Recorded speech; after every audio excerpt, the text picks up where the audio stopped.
Kung hindi mo alam kung sino ka, ang mundo ang magdidikta ng buhay mo. Napansin mo ba, minsan may gusto kang gawin pero hindi mo ginagawa.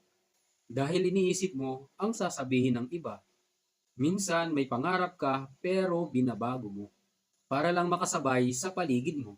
Ito ang nangyayari kapag hindi malinaw ang identity. Madali kang ma-pressure, madali kang ma-distract, madali kang mawala sa direksyon. Kaya maraming tao ang busy pero hindi fulfilled. Pero kung malinaw kung sino ka, hindi mo kailangang sumabay sa lahat.